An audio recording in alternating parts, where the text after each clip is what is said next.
So it's now over to you, Guy, to transition us into the next phase of the session.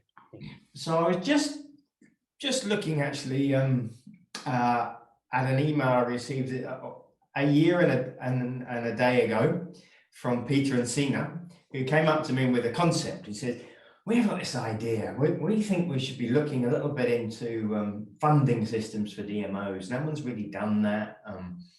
And what do you think if we do a collaboration around that?" And I love working with Peter and Sina. I think they're some of the brightest brains out there in our industry, and I've worked with them.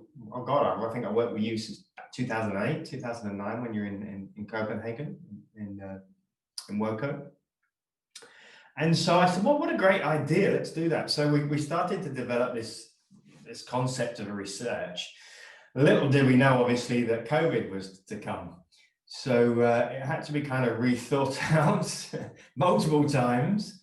And then it kind of, interestingly, not only did we realize that looking into funding systems was critical for the future, but we realized that it'd be interesting to know really what was the funding situation at the moment and how was everyone being affected with COVID. So really ended up doing two pieces of research. And so I'm delighted that Peter and Sina are here today, and Peter's going to share some of those key results and insights that we've learned. And then what became even more kind of interesting in this journey is that we realized that with some other guys in the States were doing a pretty similar piece of work. So Civitas and Miles Partnership.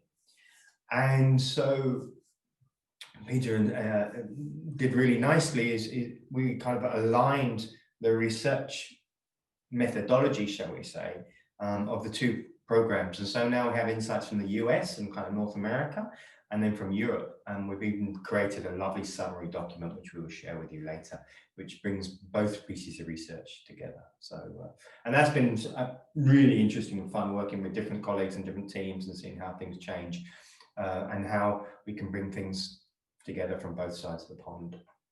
Great, so that's the introduction. I'll hand you over to Peter. Peter, the floor is yours. Thank you, Guy. Thank you very much for that. And good to see you all. This is an interesting crowd. It's not very often I walk into a room with a lot of tourism professionals and DMOs and I don't know anyone because we've been doing conferences with ECM for a long time and moderating with ETOA and a lot of industry events.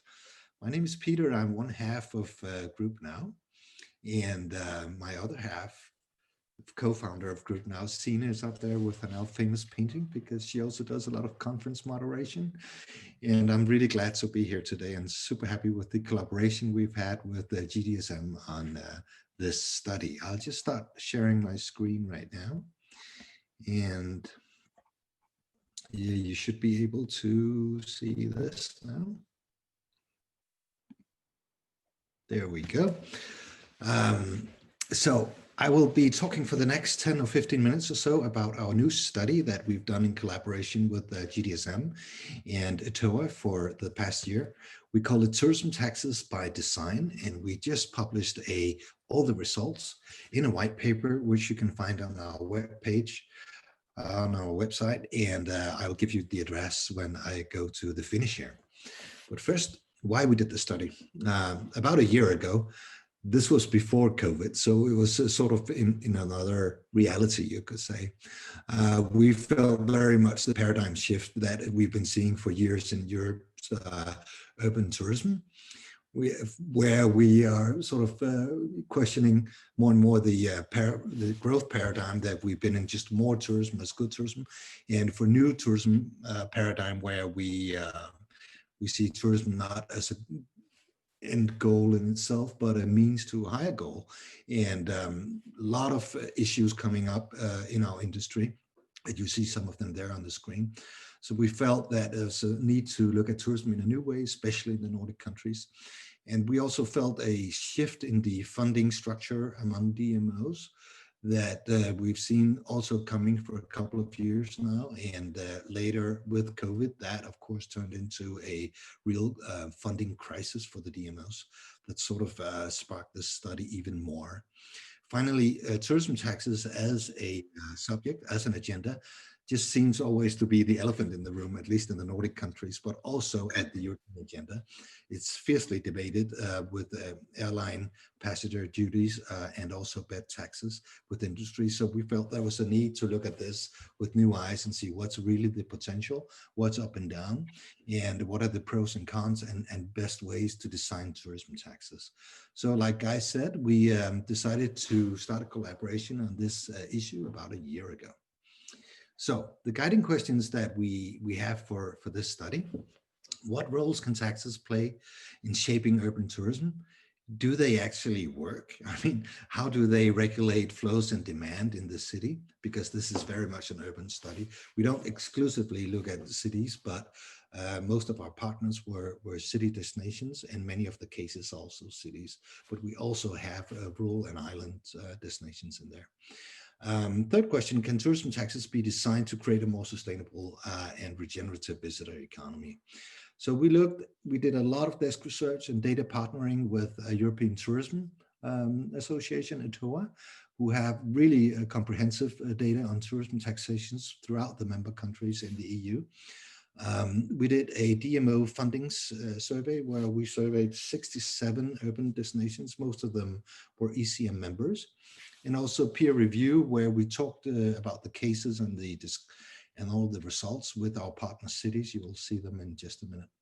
And we looked at both accommodation taxes, airline passenger duties or airport departure duties, arrival duties for cruise passengers, and VAT as tourism taxation also. Let me just see, for some reason I'm stuck here. Here we go. Then, of course, COVID happened, and that for a brief while there, we just were considering whether or not it would make sense to continue with the study, because when there are no tourism, obviously there are no tourism tax revenues either. But we quickly realized with our partners that taxes actually might be an even more interesting topic, and because we started wondering, can tax schemes really help destinations recover in the long run, and can we help by the way we design tourism taxes? Can we help destinations mitigate the next crisis and build long-term resilience? And I will give you some examples in just a minute. Now, this is the report overview. First, we try to define what do we mean by taxes. We are mapping the whole landscape in Europe, where we see what tax schemes are in place. And what we found was really surprising, actually, because there are hundreds of tax schemes out there, because very often they're designed locally. They're mandated by national governments, but they're designed locally, meaning that a country like France, for instance, can have really a lot of different schemes in place. So it's really a thousand flower landscape. We also did the funding study, and we looked at the impact. Does tourism taxes really work, and how do they work? Do they work the way we originally intend them to work when we design them? And finally, we have some policy recommendations in the report that I will just show you in just a minute. Let me just jump into the funding study, where we surveyed 67 destinations in cooperation with European Cities Marketing. And because this sort of gives you a background for what I'm about to tell you. Because what we found is that you see all the destinations we surveyed there at the bottom. What we found is that it's really there's a structural shift in the funding of destinations in these years. This research, where we copied some of the methodology, asked the questions the same way, and we see a structural shift where private money is sort of leaving the tourism destination scene. So the DMOs at large, they are losing private funding, and they have been for the past 3 or 4 years. So overall, now we see that public funds equal about 67% of all the funding in Europe's urban DMOs, whereas a couple of years ago it's just 50%. What we also see is that, or found in this study, is that the COVID crisis has hit really hard. These data are from June this summer, and this is the impact on the 2020 budgets. Budgets for 21 are slightly better, but not a lot. And as you can see, a lot of them are in the red. Way to the left there, you see 14 and 17% of the DMOs that we surveyed. They expect to lose 50% or more in this year's budget. So they're quite hard hit by budget reductions. On the other side, we see just a few that are actually growing their budgets this year, 2020. So a pretty grim outlook. So the mapping of tourism taxes, you see that here. What we found is that tourism taxes are very common throughout Europe. 21 member states, in Europe have tourism taxation, accommodation tax put in place. It's typically 1 to 3% or 1 to 3%, 1 to 3 euros. So it's really marginal compared to the cost of the hotel room or the establishment where you spend your overnight. We estimate that about half of the destinations have some sort of earmarking put in place where they ring fence the revenues from taxation and use it on touristic purposes. And you also see very clearly that in the Nordics, we find about 9 states where we don't have any tourism taxes put in place as of yet. It's coming in Great Britain, but not yet. They put it on hold for now. Also common to many states is the basic design parameters. It's very common that you differentiate your tax on category of establishment. Is it a 5-star hotel or 3-star? The type of establishment, is it a cruise? What is it? Is it Airbnbs, for instance? Seasonality, visitor segment, children for free, that kind of thing. And where in the city do we find the establishments also? We also differentiate between the city center and very often to the upland. So those are very common parameters by design intended to regulate the flow of tourism somehow. The revenues can be spent in many ways. It can go into the big pot, we call it, into the general government budget, or it can sort of be spent by the city on city community projects. That can go for infrastructure, social projects, nature projects, or cultural projects, or it can go to the DMO, either for destination marketing, branding, events, conventions, and also visitor service. Sometimes it also goes into a tourism foundation, where you sort of collect some of the revenue. Typically, it's not all of it, maybe it's a share, and that goes for designated purposes also. Very often you will have tourism representatives involved in the process of that. So looking at the helicopter perspective, and I'm sorry to be a consultant cliche now, for some reason it all starts with an R, but we found that there were 7 generic roles that tourism taxes can play. First of course, it's a source of revenue for public good.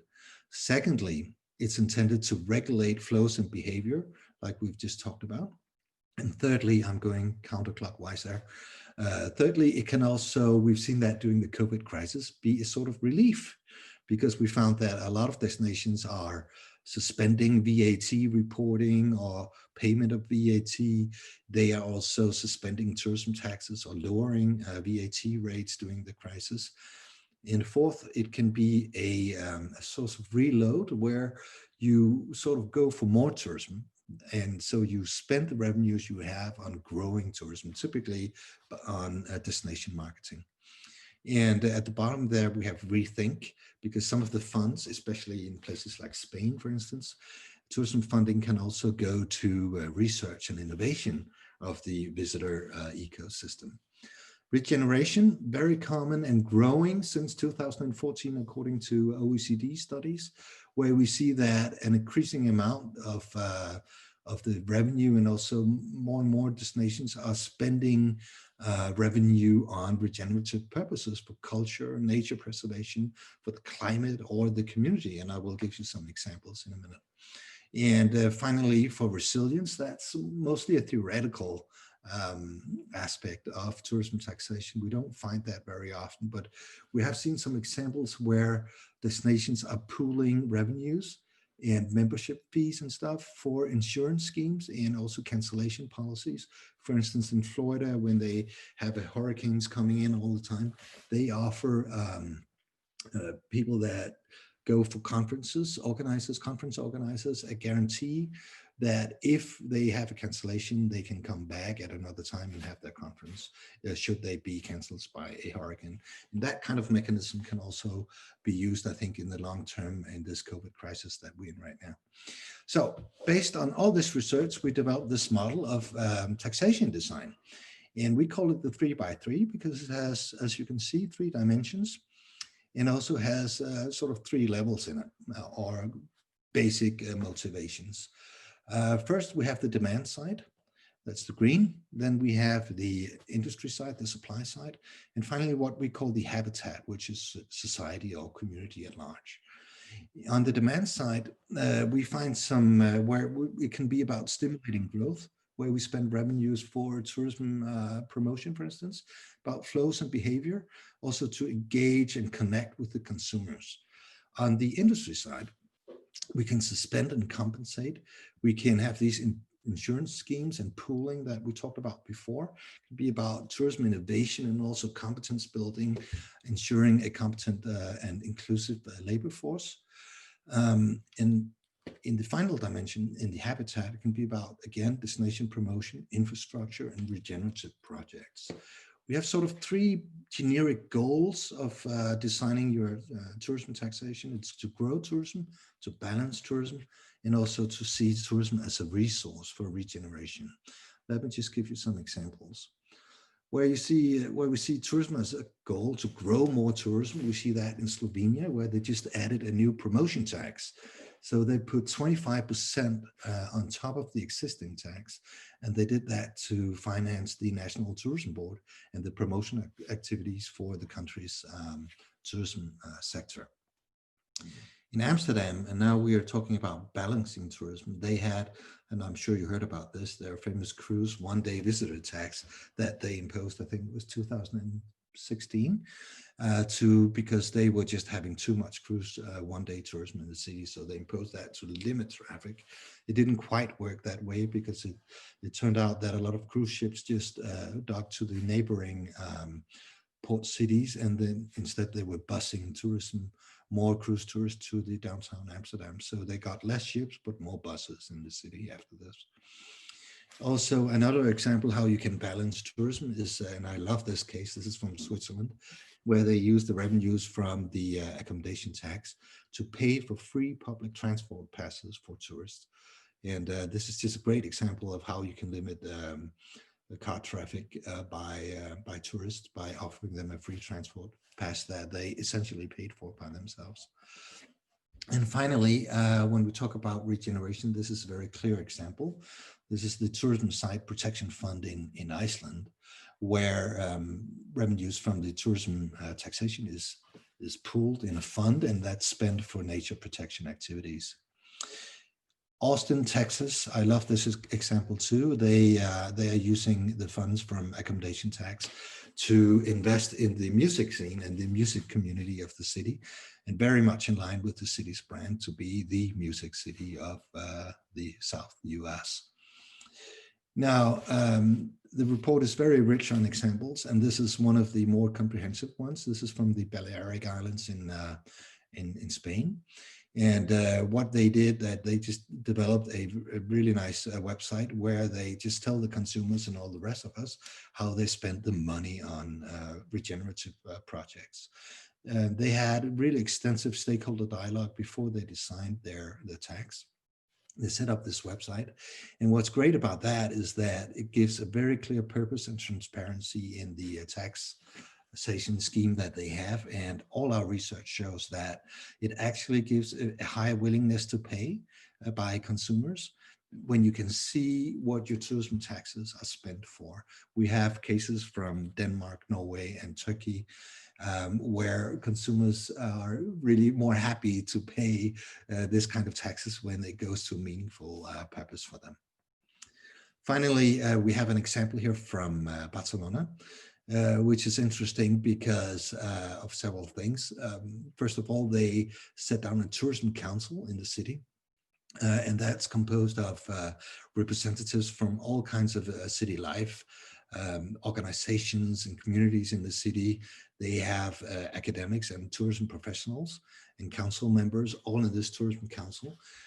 which gets to advise the city council how to spend 50% of the taxation funds in the city. And they also spend that very much on regenerative projects, on culture, social projects, environmental projects, that kind of thing. But what's great about this, I think, is that it just really adds an element of democracy and transparency to the whole process of how we grow tourism in our cities. Finally, recommendations to policymakers. In the report, we end up with 7 strategic recommendations.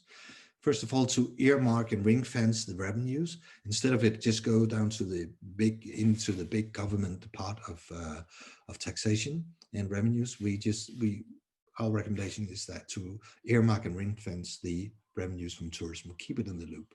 Secondly, local governance, really important. It adds to the collaborative destination as we see in Barcelona. Consumers like transparency.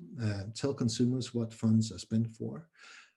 Public consultation is key. They learned that at the Balearic Islands also. It's really important to have a good debate why tourism taxes can be a good thing if you are planning on introducing tourism taxes. Keep it very clear and simple, easy to comply, transparent systems, easy to collect the money and to find out how it's spent. Monitor and evaluate the impact. It's really striking when you read about this subject that we really don't know very much about how it works. I mean, when there are just a few examples out there, because there's a big question: does tourism taxes really cap demand? If we have a tourism tax in our destination, will all tourism stop? And there's actually no evidence to prove that.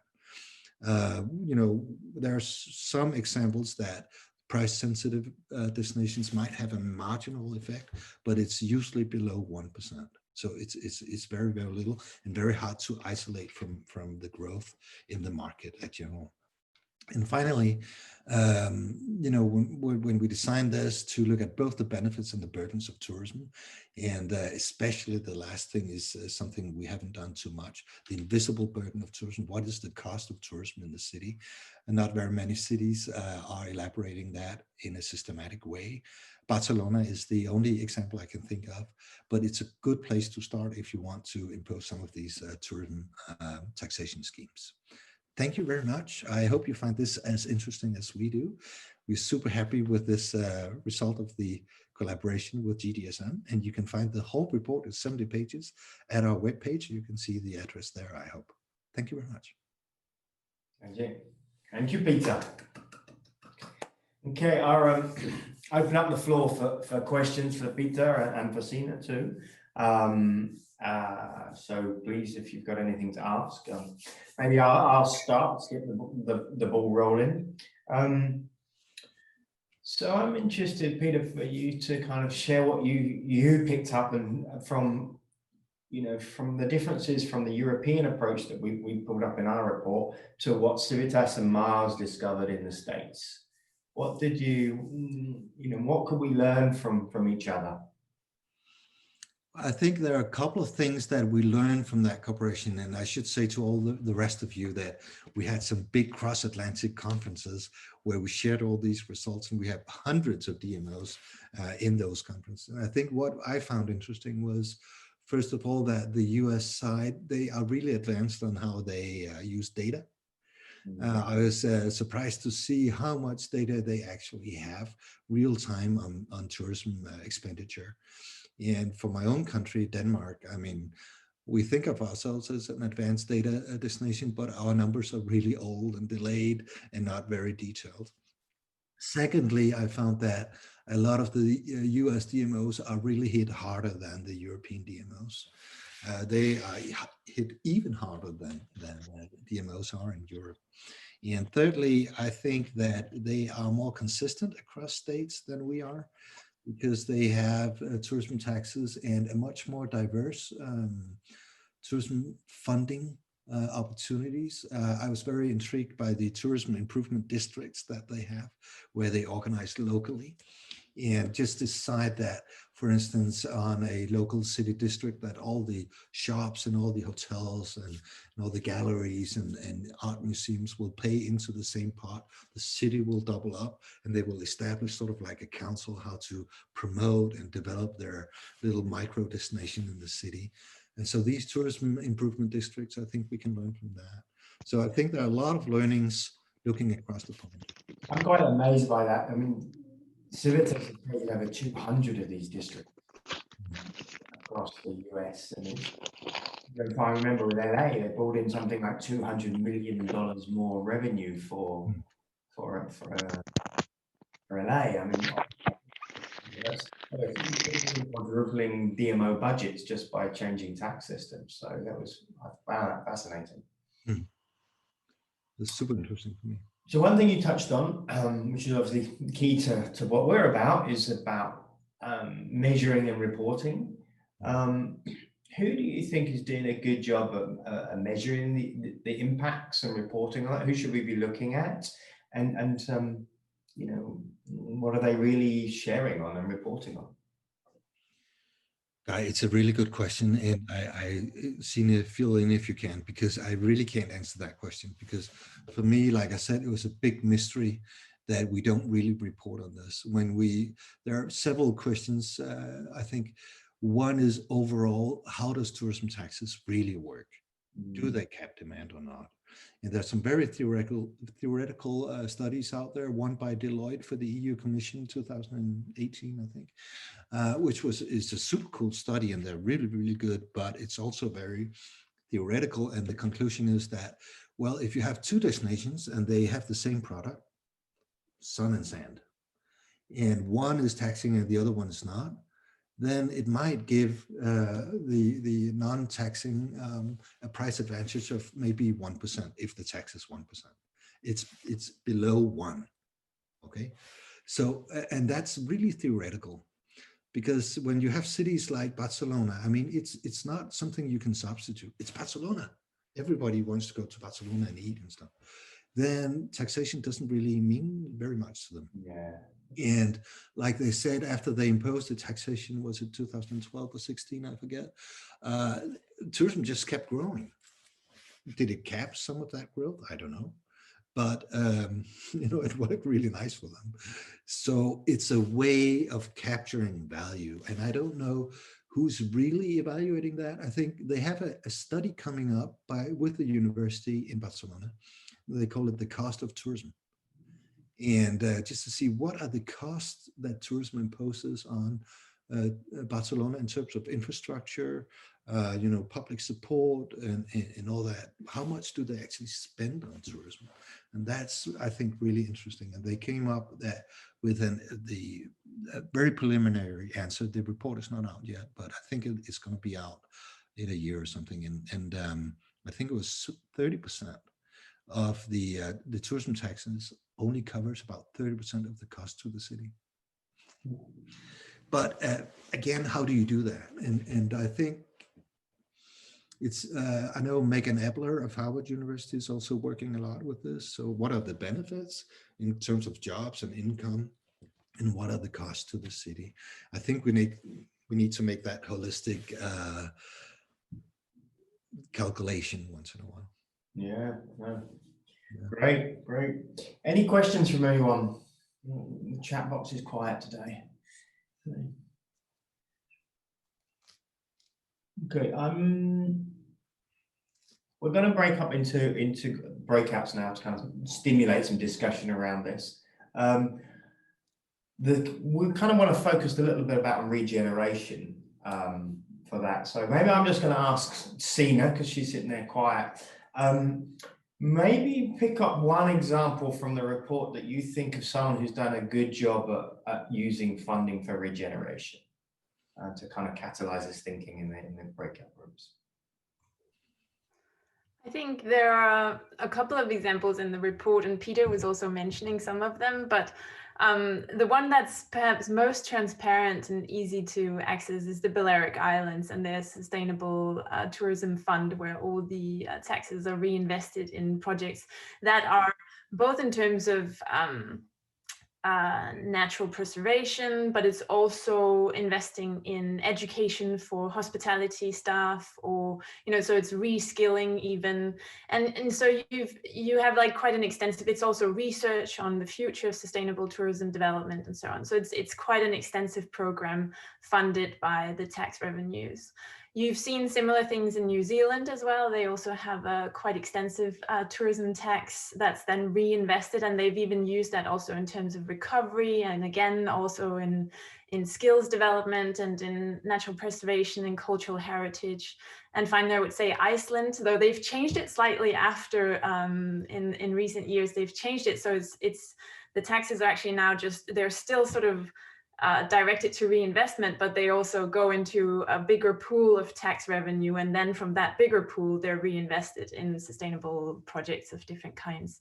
But it's not directly tax revenue to tourism tax revenue directly to. So they've changed that, which is interesting, because we would definitely recommend going in that direction, like the Balearic Islands or New Zealand. So I think I would highlight those as the most sort of, that's the better examples. Do you agree, Peter? Yeah, I totally do. And I just want to follow up and say, when we started this study, I was sort of depressed for a while, because I was thinking, oh, tourism taxes, it's a really complicated and super, super boring topic. I mean, taxes. And I got to read these really, really big reports with little letters and a lot of numbers in it and a lot of footnotes. And it was, I found, just the opposite, because we found really all these cases of fantastic political themes and projects and examples of how you can do great things with these tax revenues. And like Sina said, all around the world, there are some really fun examples also, like in France, for instance. They spend some of the revenues from the airport passenger duties. They spend that to compensate people that live nearby the airports who are affected by noise, so they can buy new windows that are sound insulated or something. I mean, so there's really, there's so many examples out there. It's quite creative, actually, to see how all the destinations are spending this. So I think there's a lot of inspiration in it, and I had no idea. I've been working in tourism for 20 years, and to read this has actually been very interesting. Great. Thank you for that. I think it's fascinating. I think, and Laura? Yes. Hello. I had a question, because seeing all those taxes around the world. I mean, is there a kind of list of the different taxes which exist? Because obviously, I know the one from France, since I'm in France, obviously. But what are the taxes that Spain has, or maybe for Europe, but also for the US? Because I guess that that they're all different. So obviously, accommodation tax, that rings a bell. But there are maybe many other ones that, and obviously, I mean, the funds will not be the same for every country, and mainly for regeneration, if we have to have a thought about that. We map some of it in the report. Like I said, it's really complex, and there's so many schemes in place locally, but we do our best to keep the report short. But we have, I think, a couple of pages where we listed for all of the countries and just gave some remarks. What does it look like country by country? And after that, we just cherry pick and write a lot of cases, that we found along the way. Great. Martin, lovely to see you. Yes, just turned on my camera. A lot of the report, of course, is historical data. It's looking back at, and with COVID having hit us this year, pretty much trends and patterns from the past have become much less relevant. Have you got any views, Peter, on what you think cities are now thinking about? Have you got any feedback at all of the strategic thinking that's going on in relation to tourism taxes? And do you think that arising from the chaos of this year, there's going to be a new, more logical, coordinated, collaborative, sharing approach to this whole topic? Or do you think it's still going to stay as fragmented and chaos?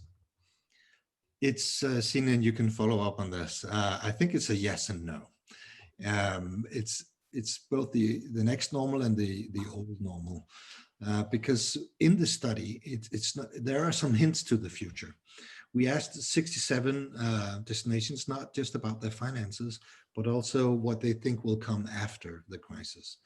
And it's very clear that they want to build back better. And that is the expectation and sort of a shared value set out there, that we need to rethink our role as DMOs.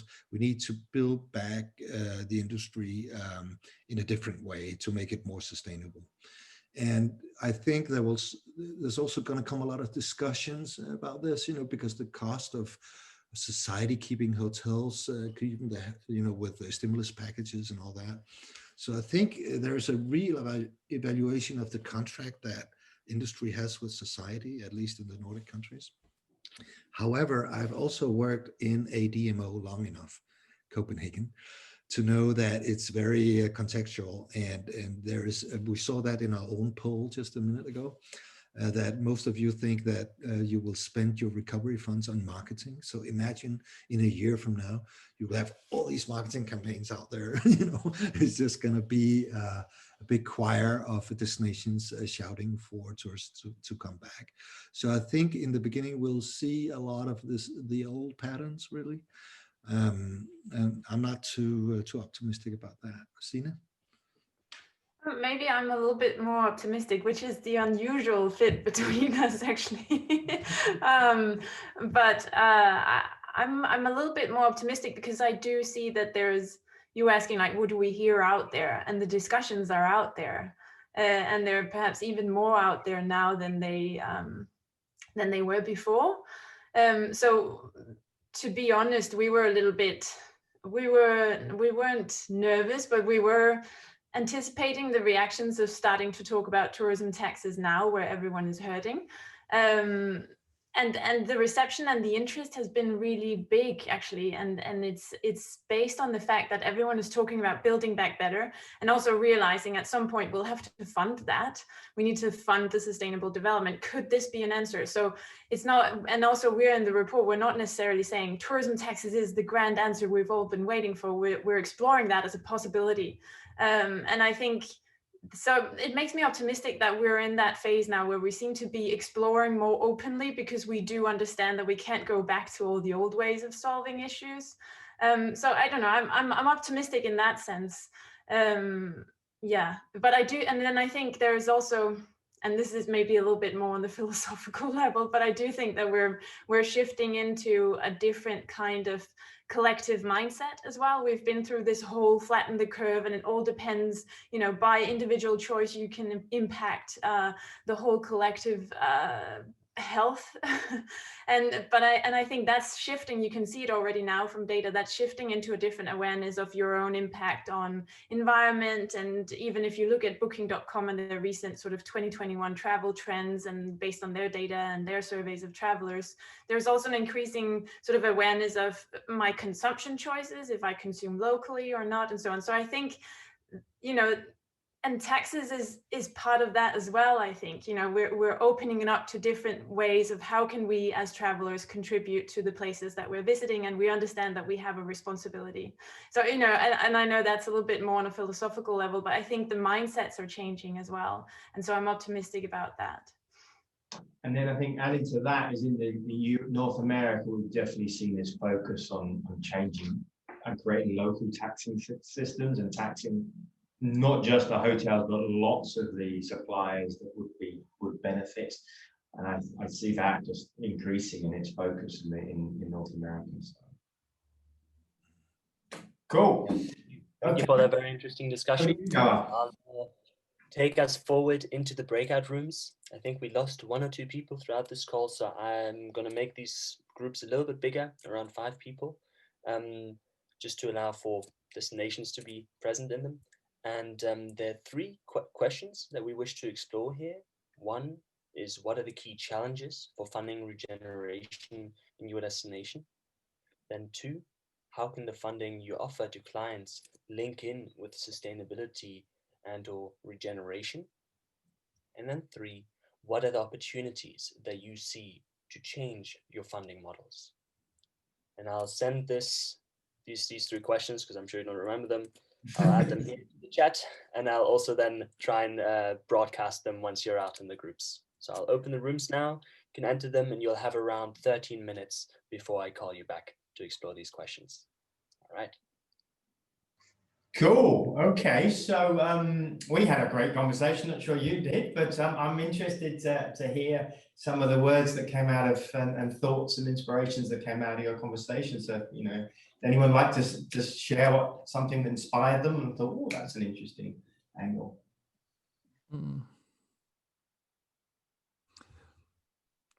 If not, I'll pick up some. Okay, I'll let me kick off, because I'm not representing a destination, so I've got no axe to grind. I'm also, yeah, you know me, Guy. So one of the things that became apparent, we had 3 cities. I had 3 cities in the group, and each one is structured totally differently. So in one case, they're from the MICE sector or the Convention Bureau and part of tourism. In another part, that's totally separate, and that's linked with the economic development institutions within the local government. We've also got examples where one city is a semi-autonomous public-private sector partnership, whereas others are entirely under the city. So part of the challenge we've got about coming up with solutions is that within Europe, at least, there is so many different models out there that there's no easy common menu of how to shift funds in a direction that you want to. You know, people are making decisions at a very local level, often from first principles. I mean, we've got a situation where we had Aarhus that's paying attention to all the work that's been going on in Copenhagen. But of course, their situation's totally different. So they're actually taking some bits. But I get the impression that across Europe as a whole, there isn't so much peer learning going on. And so what you end up with then is some very, very, well, it's great if you could take that level of experimentation and variety and everybody could learn from it. But I don't think that's the case. It's taking place in the local place, and often the communication of it is staying very local. That was my first impression. Super interesting. Anyone else? Melissa, you had an interesting idea around, well, as a comms specialist, you're always thinking of messaging. So you had something, you were commenting about that. Well, I was just thinking that, you know, as we're moving out of the normal that we knew, we perhaps need to work with different language to describe what this regeneration fund could be. And I think, Guy, you used the word regeneration fund, but it's not about tax. I think this is something we need to find a new language that really unites people in the sense of contributing and being part of a cohesive, functioning, interconnected system. And it's very linked to our regenerative frameworks and the way that we want to develop new strategies using nature's principles. So I'm always curious about the words that people use, and tax, certainly in the South African context, is something that just shuts people down. Whereas in the Nordic countries, you understand that it contributes so perfectly to the foundation and the fabric of society. And then I loved Senior's word, because we were talking about fabulating. Maybe we need to fabulate new concepts. We need to research what language is inspiring, because if we're creating something new, let's work with fresh language. Let's allow people to think differently by structuring the message in a refreshing way. I don't have the answers, I just have the questions. Wow, that's what Einstein said, didn't he? He says, I have to solve a big problem, I'd spend 99% of my time thinking of the questions to ask. Great. Anyone else would like to share kind of something that was popping up for them? Anne or Hannah? Hannah, you're sitting quietly there, so and I haven't had a chance to say hello to you. So do you have anything to share? Or are you looking at this in Prague in any type of way? Well, mainly it's what Martin already mentioned, because we were in the same group. So Prague is just the example of a city and a destination within a country that doesn't have any law speaking about tourism, which means that we have some taxes, mainly city accommodation taxes applied in our destinations. But these fundings are not given back to the tourism, because there is no law telling, okay, the money that we are getting from tourism needs to go back to the tourism. So that's really kind of difficult afterwards, because all this money are then given into one big bag of fundings that are then under different decisions given to different parts of development of the country, and even such parts that are not at all connected with tourism. So that's one thing. Another thing is that, as Martin mentioned, it's totally different for the tourism part, which means Prague City Tourism as the DMO, and our organization as Convention Bureau, which is a total separate organization with different funding, and we are under different ministries, let's say, also with fundings that should help us to get back on track after COVID. So there are really various scenarios how to approach this, and there is at least as far as I know, there is no program, no plans for making any new law regarding the tourism to change the funding. So everything's done ad hoc, let's say, nowadays. You raised a good point that made me think of something. So, kind of related to one of the questions. So one is, we're looking at how do we tax levy visitors coming to our destinations, but also, when we attract conferences and events and we support them because we want them to come, how do we then really use the power of those meetings and events for regeneration? And so I wondered if anyone had started to think about the funding they provide to associations or corporates, and how that can be used for regeneration.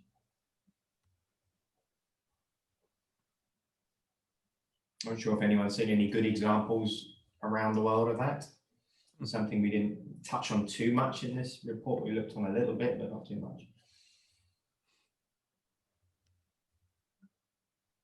Well, we have obviously also seen very recently, maybe Dirk, about the project in Visit Flanders. So they're concentrating very much on how to use the congresses that take place in their destinations to generate a positive legacy and keep coming back. So they're building a relationship with that association. It's not just an event that comes for 5 days, goes away again, and that's it. Their relationship is building with that city to help the local community and bring benefits there. I think that's really interesting. Yeah, and that's a good point. I think there's a really nice piece of work in Flanders, as you mentioned. It's in Denmark. I think Copenhagen doing some great work. Just the Visit Denmark Legacy project is super interesting, which Anne and others are contributing to. So there's some nice shift in there, and I think that's a kind of running out of time here. So I'll wrap up on that with apologies, Martin. It's kind of coming to the end of the year, but an interesting year for us all. I'm really for our community and the change from the index to a movement, and the work we've been doing with all of you has been very stimulating and rewarding. I'm delighted to say the movement has grown a lot this year. And we're really excited. We're just about to announce a big collaboration with Switzerland as a nation. We're doing some great work now. We're just about to announce a big collaboration with Peru, and we have Lima as our first South America destination. Nina from Mumea is here, and so we've seen a lot of new destinations and a lot of more depth happening. So I'm really excited to see what's going to happen next year, and